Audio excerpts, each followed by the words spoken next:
The number one key to victory for Texas A&M to take down LSU is winning the red zone battle on both sides of the ball. We'll talk about that on today's episode of Locked On Aggies.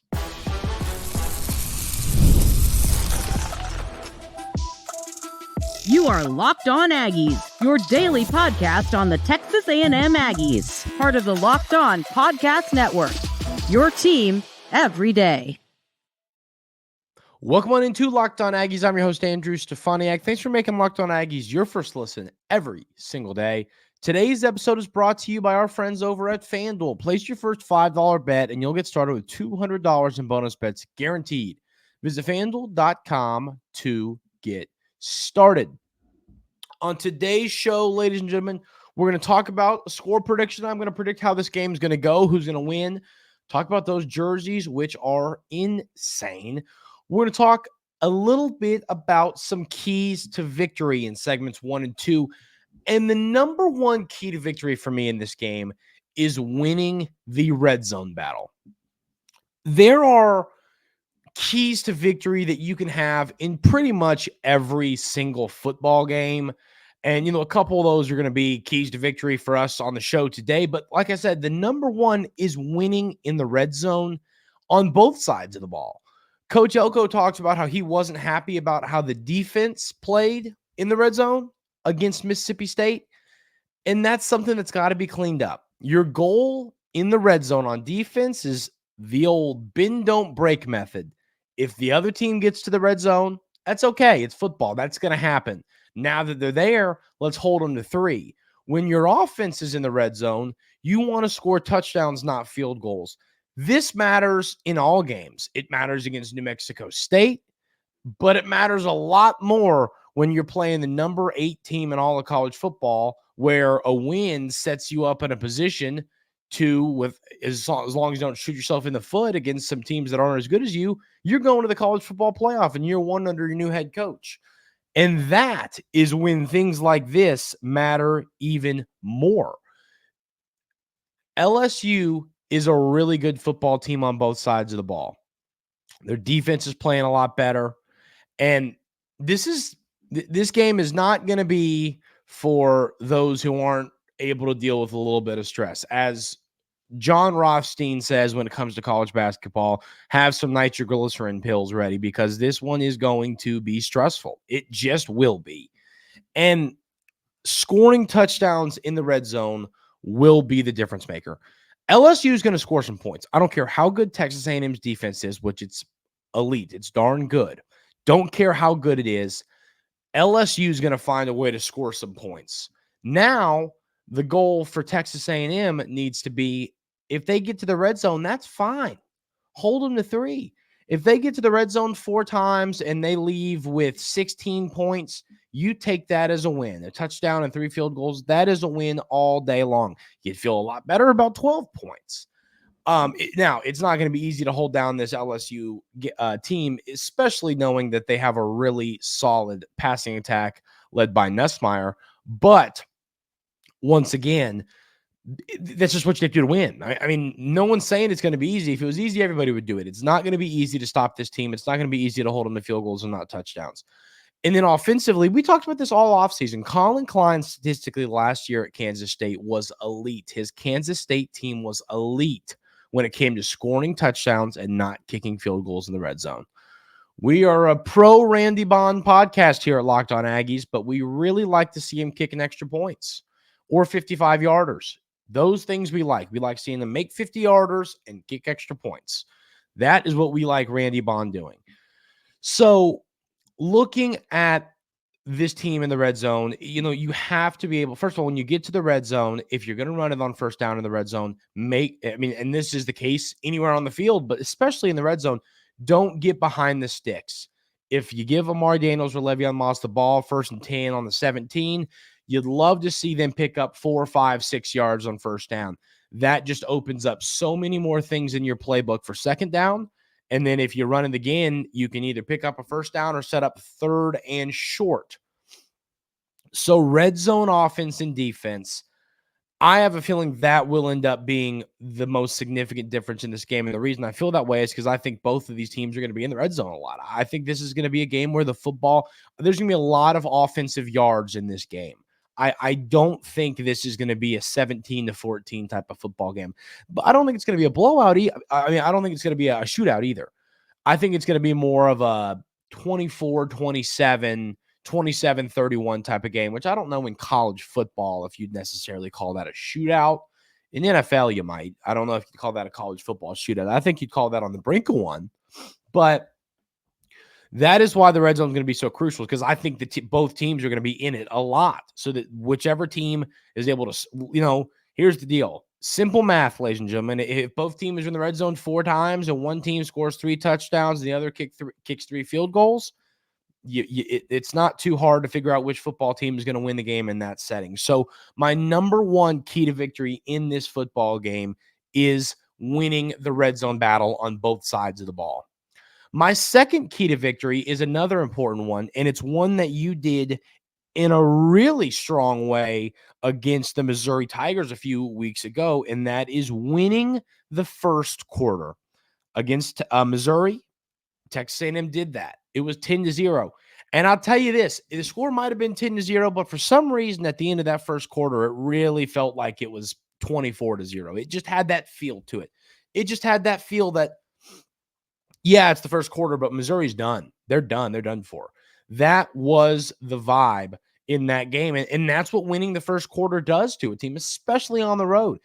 If a team's coming on the road and their opponent is just absolutely, kicking behind in the red zone, it is not easy for that team to just, it's a mental thing. It's not easy when a team is, not moving, scoring the football and all that, and they lose, maybe they're going 3 and out and you're scoring touchdowns. Then you get down 14-0, 10-0, and you look up and the first quarter's over and you go, man, we're in a hole early. It gets in the head of an opposing team. Winning the first quarter is going to be huge in this game. The home team winning the first quarter, it feels like you're up more significantly than you even are. So I would absolutely love to see Texas A&M with a substantial lead at the end of the first quarter in this game. And maybe it's 7-0 or 10-0. I'm not saying 21-0. Maybe it's 7-0 or 10-0.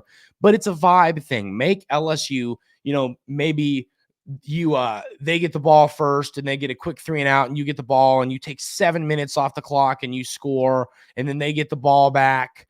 And let's say they get a first down or 2, and then they punt back to you, and there's 5 minutes left on the clock, and then you're driving, and then the first quarter ends, and you've got the ball 1st and 10 on LSU's 37, you know what I mean? And it's 7-0, but you're already driving again.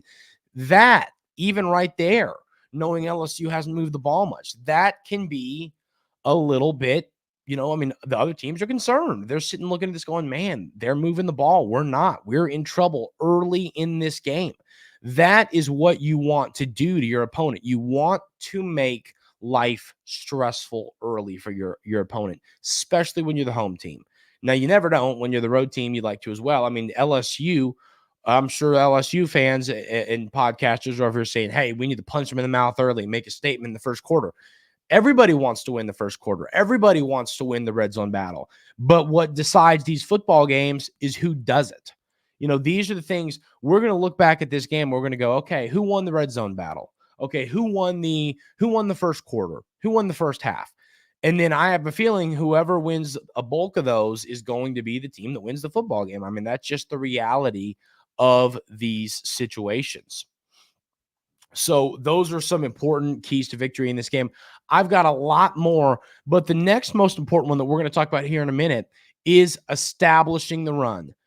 Texas A&M has to establish the run to win this football game, and I'll talk about why coming up right here on Locked On Aggies. But first, I got to tell you about our friends over at Z-Biotics. Z-Biotics pre-alcohol probiotic drink is the world's first genetically engineered probiotic. It was invented by PhD scientists to tackle rough mornings after drinking. Here's how it works. When you drink, alcohol gets converted into a toxic byproduct in the gut. This byproduct, not dehydration, that's to blame for your rough next day. Pre-alcohol produces an enzyme to break this byproduct down. Just remember to make Z-Biotics your first drink of the night. Drink responsibly, and you'll feel your best tomorrow. Let's tell it how it is, ladies and gentlemen. It's Friday, and it's a big weekend for Texas A&M fans. We have a very, very important football game. I think one of the most important football games in a long time for the Aggies. And people might be partaking in a beer or maybe a bourbon and Coke or whatever your drink of choice is. What you're going to have to make sure you do is make Z-Biotics Pre-Alcohol Probiotic your first drink of the evening. Here's how you do it. Step 1, drink pre-alcohol. For the best results, make pre-alcohol your first drink of the night. 2, drink responsibly. Pace yourself, hydrate, and get a good night's sleep. And step 3, enjoy tomorrow. Wake up feeling refreshed and ready to take on the day. Go to zbiotics.com/LockedOnCollege to learn more and get 50% off your first order when you use Locked On College at checkout. Z-Biotics is backed with 100% money-back guarantee, so if you're unsatisfied for any reason, they'll refund your money, no questions asked. Remember to head to zbiotics.com/LockedOnCollege and use code LockedOnCollege to checkout for 15% off. I also want to tell you about our friends over at Prize Picks. Hi there. Thanks for being a valued Prize Picks partner. The thing about Prize Picks, when you go use them, when you go try them, what I love about Prize Picks is it's very simple. You are going to get a number, and you are going to pick higher, and you are going to pick lower, whatever it is. Whether it's Justin Jefferson receiving yards last night, I would have taken the over there, or it is Aaron Jones rushing yards. It's Derrick Henry 0.5 touchdowns. You click more or less on 2 or more of these lines and bring in the winnings. You can now win up to 100 times your money on Prize Picks with as little as 4 correct picks. Sign up today to get $500 instantly when you play, or $50 instantly when you play $5. You don't even need to win to receive the $50 bonus. It's guaranteed. Prize Picks also offers weekly promotions that can lead to big payouts like Taco Tuesday. Each Tuesday, Prize Picks discounts select players, projections up to 25% to provide even more value for your lineups. Download the app today and use code LockedOnCollege to get $50 instantly after you play your first $5 lineup. $50 instantly. Use code LockedOnCollege when you play your first lineup.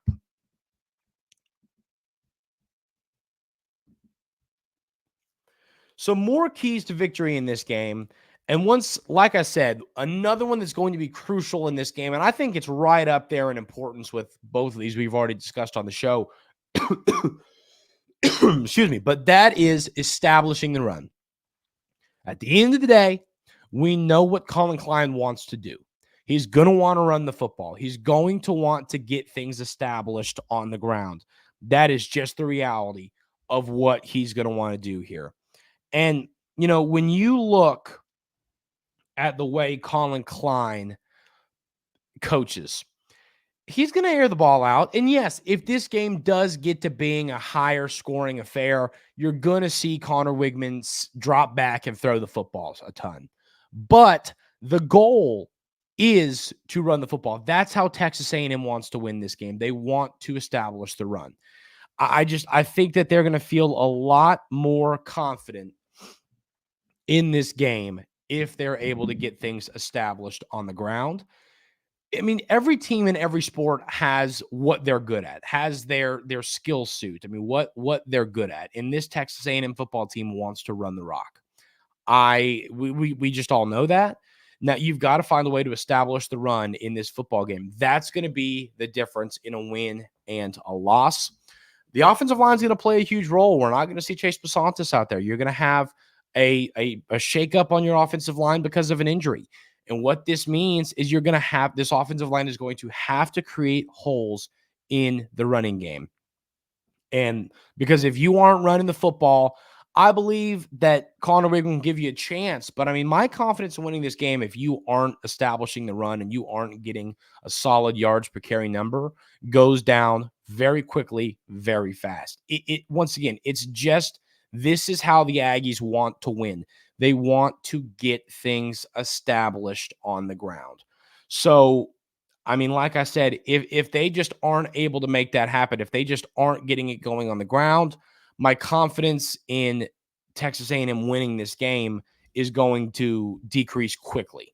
So you got to establish the run. You got to have a good number when it comes to yards per carry. The next thing I have here is the secondary's got to play well. Garrett Nussmeier is a really good quarterback. I went on with Locked On College host Spencer McLaughlin yesterday, and we talked a little bit about this game. Also predicted all of the outcomes of the SEC games. But, the thing that we really highlighted and we really started the day or the show talking about was Nussmeier versus Wigman. And he's a huge Nussmeier guy, and so am I. Nussmeier's a great quarterback. And listen, this secondary is going to have to play well. If this secondary does not have a good day, it's going to be hard to win this football game. That's just the reality. This secondary is going to have to step up in a big time moment. They're going to have to play well. They're going to have to find a way to slow Nussmeier and slow these really, really talented LSU wide receivers. So the secondary has to have a good day. And then kind of piggybacking on the secondary conversation, the pass rush needs to help him out. You would love for Texas A&M's pass rush to make Nussmeier's day terrible. You would love for the pass rush to make him have to deliver the ball early, throw the ball out of bounds, and you'd love to sack him. I mean, this is just going to make things a lot easier for the secondary if Nussmeier is having to make rushed decisions, because rushed decisions tend to lead to poor decisions. And that is, especially for a quarterback who, plays the bowl game last year and this year. I mean, he's a young guy. He hasn't played a lot of football yet. You need the pass rush to help this secondary by getting after Nussmeier, making him run around all day long. If you do that, my confidence in the secondary in this game is going to go up a lot. The next thing I have here is I would love to see the wide receivers, especially Barber and Thomas, help out Connor Wigman. It's not easy to play quarterback when you don't have wide receivers running wide open all game long. I mean, it's a lot easier when you have receivers that are just, it was like the game last night. Cooper Kupp and Puka Nacua, you have two great guys. It looked like they were double teaming Kupp a lot, and that led to Nacua having a great game. Having two great receivers, which is what we know who you have in Noah Thomas. I was hoping that Jabri Barber can kind of become that other guy, because once again, that is going, if they're blanketing Noah Thomas, cool. We've got Jabri Barber, a guy who's getting back from that injury and settling in, and he's going to be just fine, and he's going to be open and make your all's life miserable as well. So I would love to see Jabri Barber open in this game, because that's just going to help. Having two receivers open, or let's say they take away Noah Thomas. They say, we're not going to let Noah Thomas beat us. Okay, then have Jabri Barber just feast all game long. That needs to be the goal in this game. So the receivers need to help out Connor Wigman. The last thing I have when it comes to keys to victory is, and it's the classic one and it's the cliche one, but as I say every time that we discuss this as a key to victory, it matters the most in games like this, and that is winning the turnover battle. Texas A&M has been great at winning the turnover battle. Obviously, last week it wasn't the case, but I'd rather lose it against Mississippi State and win the football game than lose it against LSU. You need to win. They say, the term, the big turnover. That always seems to play a role in a top 15 matchup like this, 14 versus 8. The big turnover always is problematic, whether it's a pick six or it's a muffed punt or it's a fumble. That changes a game, whether it's you're about to score and you turn the ball over, or you set up an instant red zone opportunity or an instant goal to go opportunity for your opponent with a turnover. Either of those are momentum changers, because think about it. If you're about to score and you turn the ball over, that's 7 points off the board for you.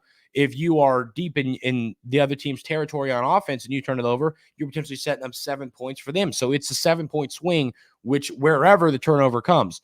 You can't turn the football over in this game. You just can't have the big turnover. So the goal for Texas A&M needs to be to not only win the turnover battle, but avoid the big turnover. You could pick off Nussmeier twice and really not make much of it. And then you get that one red zone interception and they turn that into 7 and it's a 14-point swing. These things change games positive or negative. You got to win the turnover battle when the Aggies face off with LSU on Saturday. I'm going to predict the winner of this game, and we're going to talk a little bit about how cool those jerseys are, and we'll do that coming up right here on Locked On Aggies.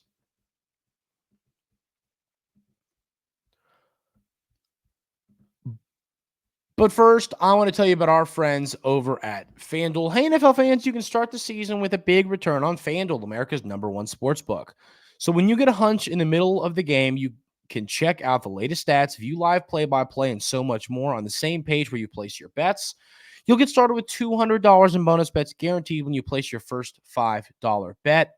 There's a ton of fun stuff to go bet on over on FanDuel right now. You got the World Series tonight. There's some college games tonight. You got a huge slate of college football tomorrow. Obviously, the NFL on Sunday. The NBA is back. There is a ton, an absolute ton of great games in the college football, NFL, NBA world over the next week. And you can bet on all of it over at FanDuel. Once again, that is FanDuel.com to get started. So it's score prediction time, ladies and gentlemen. And those of you that listen to the show, those of you everydayers here at Locked On Aggies know that I think the Aggies are going to get it done. I do. But what I do not think is going to happen is what happened against Missouri. I think this game is going to be a start to finish dogfight between both teams. I think that both of these are some of the best teams in college football. I think both of these teams are deserving of a college football playoff appearance. But this game, in all honesty, more than likely is going to decide which of these two teams does go to the playoff. I mean, if you Texas A&M, if you lose this game, you still have to play Texas.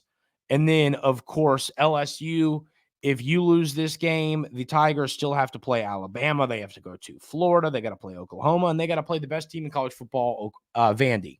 So this game is huge. I would say that LSU has a little bit tougher of a schedule. Well, I don't know about that. I think Oklahoma at home is a winnable game. Vandy at home is a winnable game at Florida. It's the Alabama at home that's a tough one. So I'd say that these remaining schedules are pretty similar, knowing that A&M has to go to South Carolina, to Auburn, and then play Texas. But once again, to me, I think the Aggies win this game. I've said that this is going to be a close game. I've said that it's going to be I think that you would call it an NFL shootout. You would call it a close to college football shootout. I think a college football shootout is when both teams are in the mid-30s. You know what I mean? I mean, now obviously in Pac-12, you got the 52 to 50 games, but you could call this an SEC shootout maybe, because I'm getting ready to predict 8 touchdowns and a field goal, and the field goal being the difference here. But I think that Connor Wigman, I just think Missouri didn't give Connor Wigman his opportunity to have his here I am game, because they just were so bad and they were so overrated coming into that game. It just wasn't that opportunity for Connor Wigman. It was still a great game for him and he looked great, but I just don't think that optically it was that game just because of the blowout it was. And after the game, everyone's saying, well, maybe Missouri's a little bit overrated, So to me, I think that this is going to be the game where Connor Wigman has okay, here we go. Here I am. I am a really, really good college football quarterback with a high NFL upside, and I'm going to prove it against an LSU team at home to get my team in a perfect position to make the college football playoff. I think Texas A&M wins this game 31-28.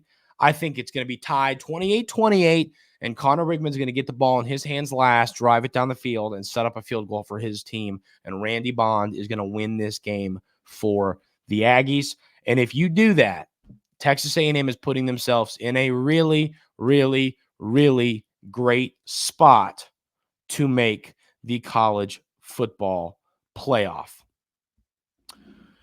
I think these jerseys are going to be really cool. I'm really excited about that. There's no question these jerseys are going to be really special.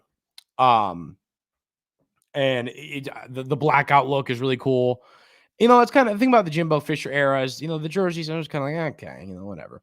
This is fun for fans. It's fun for the players. It's good for recruiting, having different jersey combinations and stuff like this. So I'm really excited to see how this all plays itself out when it comes to the look of these jerseys. But they look really, really cool. That's going to do it for this week here at Locked On Aggies. Thank y'all so much for being here every single day, for making Locked On Aggies your first listen every single day. I really appreciate y'all. If you haven't already, hit that subscribe button, hit that like button on YouTube. If you're listening on a podcast platform, leave a 5-star review, subscribe on those platforms as well. On Sunday, whether good or bad, I will come to you with a little 10-minute post game, talk about what happened, break down, how do we feel? Are we really excited? Are we really sad? Are we really unhappy? We will have that coming to you on Sunday. I'm really excited to do that post-game show for y'all. Hope everyone has a great weekend. Enjoy this football game. It's going to be a special game. It's a potential to be a special win for this Texas A&M football program. So everybody enjoy the game, and I can't wait to talk about it, hopefully positively. Hope everyone has a great weekend. Thank y'all so much for being here at Locked On Aggies, and we will see you all on Sunday right here on Locked On Aggies.